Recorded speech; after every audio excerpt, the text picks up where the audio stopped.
Shelby Wallace, and I'm at the Nasher Sculpture Center across the street from the Dallas Museum of Art. This is one of my first places to ever view sculptures and still one of my favorites.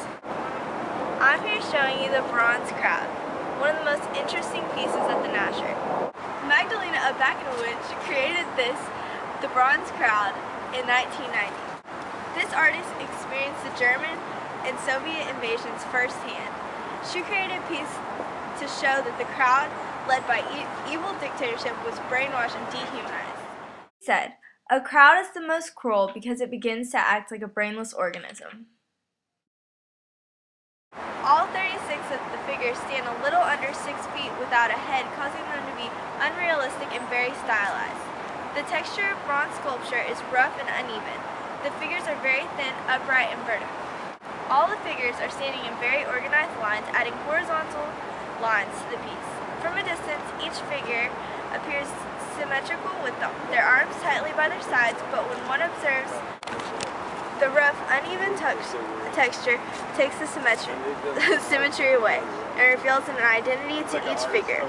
These figures remind me of pieces from the Aegean time period because the Greeks began to create people with their perfect image. When viewing the statues, they are obviously meant to be humans, but are not lifelike at all because they're tall, thin in stature, and they're headless.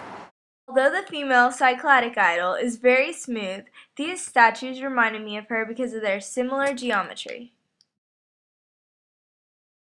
I chose this piece of art because you can feel the artist's passion and horror of the situation. From a distance, the 36 headless figures look exactly the same, but as you can come closer, you can see that they are not, and even someone that falls under conformity has their own individuality.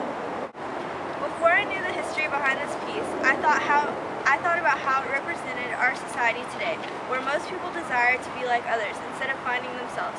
The headlessness, to me, represented how brainless and easy it is to conform in our society today.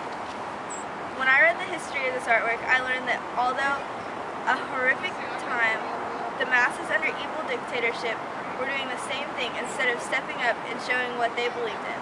I love what this piece demonstrates and the idea it caused the viewers to realize.